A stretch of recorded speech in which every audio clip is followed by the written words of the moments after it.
In Shenzhen, a boy attending a Japanese school attacked on the street.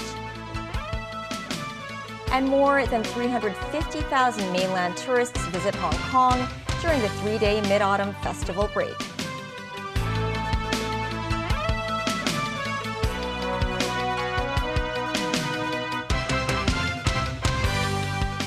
Russian forces say they've captured the Ukrainian town of Urainsk in the Donetsk region as they continue to advance in the east. Ukraine officials did not mention the town, but said Russia was conducting at least 34 assaults in the region as both sides exchange drone attacks. Meanwhile, a more than century-old church in Donetsk was destroyed by Russian forces. The church in a small village close to the front line of the war was built more than 110 years ago. The dome was completely destroyed and several icons and statues were left in ruins. This member of Ukraine's Special White Angel Police Force said the church survived the Second World War, but could not survive Russian attacks. Russian forces used aerial bombs to destroy the church in July. He said it's among several older structures scattered around the province that have been leveled by Russia. Ukrainian forces are struggling to hold back Russian advances in the east. With the Russia-Ukraine war raging on without an end in sight, many Russians have noted significant price hikes of goods imported from Western countries. Some Russians also say the war has caused major disruptions to their plans to study abroad in the West. Timothy Lee tells us more. The front line of the Russo-Ukrainian war may be taking place a long way from St. Petersburg, but residents of Russia's second-largest city are not exempt from the conflict's violence. Earlier, a reporter was killed in a local cafe in an incident related to the war, while apartments have been targets of Ukrainian drone attacks. 20-year-old local resident Grigory said he's not concerned about his personal safety because St. Petersburg is far from the battlefield. But he noted the war's impact on daily life, particularly the rising prices of goods imported from Western countries. We can see that, some consumer goods became maybe not so affordable. For example, if I want to buy some shirt in the United Kingdom, I should buy it not directly from the United Kingdom, but I should find some person who can buy it, for example, in Kazakhstan, and they they will send it to Russia.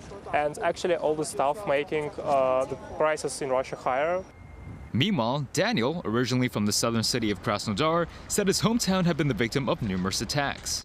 He thanked God for protecting his house from explosions, but remains frustrated by the fact that he cannot transfer money or deliver packages to his relatives abroad. Despite the wartime difficulties, Daniel said many people in the country have adjusted to the situation. Besides material challenges, the young St. Petersburg resident said the conflict disrupted his plans to study in the West.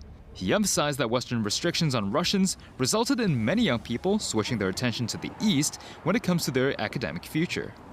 Calling China a strong and wealthy nation, Daniel said many young Russians would like to study and start a business in China. Timothy Lee, TVB News. Meantime, more than 350,000 mainland tourists have visited the city over the Mid-Autumn Festival period. A hotel executive who's familiar with the local tourism scene says many mainlanders preferred staying at boutique hotels during their visits. This comes as a 3-day Mid-Autumn Festival break for mainlanders came to an end on Tuesday. Min Mo-sung-ai reports. The city hosted different events to celebrate the Mid-Autumn Festival, including the Daihan Fire Dragon Dance, a drone show, and lantern carnivals. Some overseas tourists said they were not familiar with the festival, but enjoyed the festive atmosphere. I just Googled about festivals and went to the Hong Kong Island for the festival in Victoria Park. It's very nice, but very crowded. This year, the Mid-Autumn Festival break for mainlanders lasted 3 days, from Sunday to Tuesday. The Immigration Department says over 350,000 mainlanders arrived in the city during that period. Executive Director of Hong Kong Tourism Association Timothy Choi, who is also the Chief Director of Operation of a hotel, said boutique hotels were popular among mainland visitors, with affordable room prices being a reason.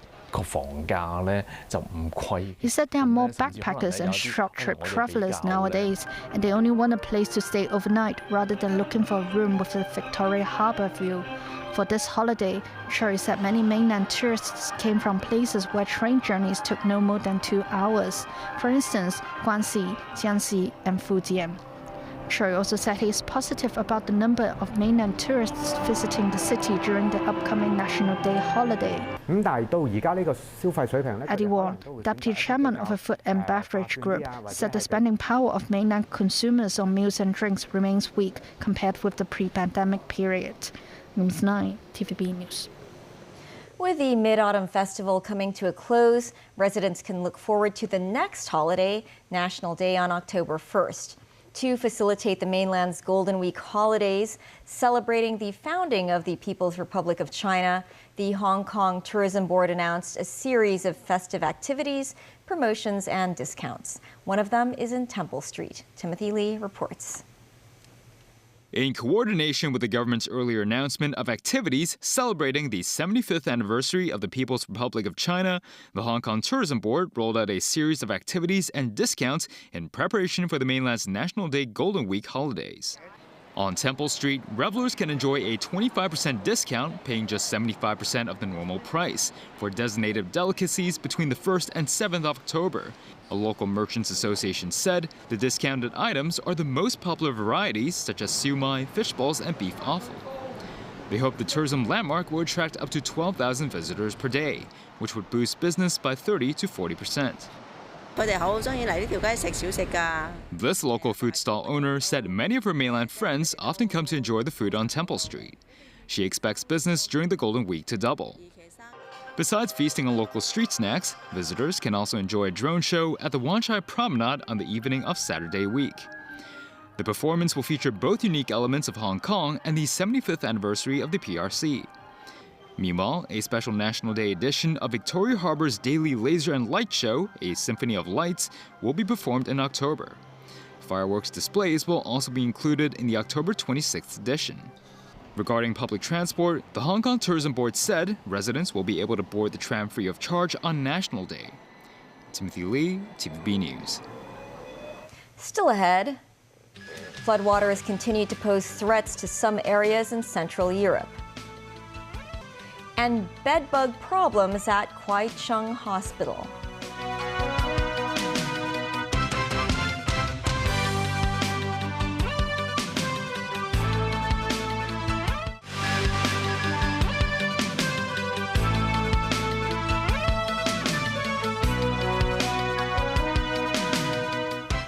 Welcome back.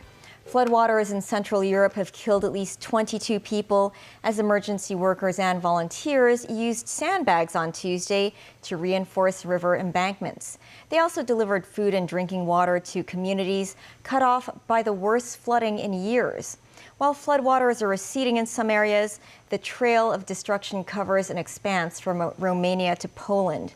Tracy Furness has more. One town on the border of the Czech Republic and Poland, Bohumin, partially submerged in water as rescue services assessed the damage. Firefighters distributed food and water to those who refused to leave their houses. Czech authorities declared an emergency in 2 northeastern regions. Similar scenes more than 400 kilometers away in the Czech town of Plav.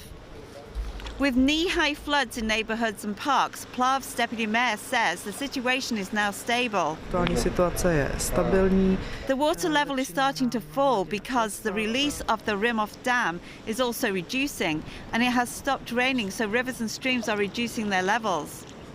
The River Danube, Europe's second longest river, burst its banks in the city of Bratislava on Tuesday, flooding parts of the Slovak capital. Bars and restaurants along the riverbank were flooded, but the major barriers that city officials put in place prevented the water from reaching residential areas. In Austria, clean-up operations were underway as water levels declined. This village of Erpersdorf was flooded when a dam broke. Firefighters said the water here didn't come from the Danube as usual, but from a creek which serves as a flood barrier, but a dam broke, so a flood wave came. And in Poland, volunteers in the southwestern Opole province were helping to fill and load sandbags to strengthen flood defences. Floodwaters in Poland burst dams and embankments in some areas, while receding waters elsewhere left streets covered in piles of debris and mud. It prompted a hospital in the southwestern Polish city of Nysa to evacuate about 40 patients. Schools and offices in the affected areas were closed, and drinking water and food had to be delivered by trucks. Many Polish cities, including Warsaw, have called for food donations for flood survivors. Tracy Furness, TVB News. Commerce Minister Wang Wentao met with German Vice Chancellor and Economic Minister Robert Habeck. The talks were held in Berlin ahead of an EU vote on imposing higher tariffs on Chinese-made electric vehicles. Wang said Beijing will hold more consultations until the last minute and strive to reach a solution in line with World Trade Organization rules. Wang said China and Germany enjoyed a complementary partnership, and the imposition of the tariffs would undermine the interests of both countries. Wang expressed his hope that Germany could actively push the European Commission and China to work in the same direction. Macau's Chief Executive Election Committee says former top judge Sam Ho-Fai has cleared the admissibility review, and he will be the sole candidate in the upcoming CE election. The commission found the 386 nominations submitted by Sam as effective. The Enclave's Committee for Safeguarding National Security also affirmed Sam's abilities to uphold the basic law and his allegiance to the country and the city. According to Macau CE election laws, nominees and members of the election committee can raise objections tomorrow. If no objection is received, the election committee will officially confirm Sam's CE candidacy on Friday. A local group protested outside the Consulate General of Japan on the 93rd anniversary of the 9/18 incident. 9/18 means September 18th, which marks one of the main events that triggered Japan's 14-year invasion of China.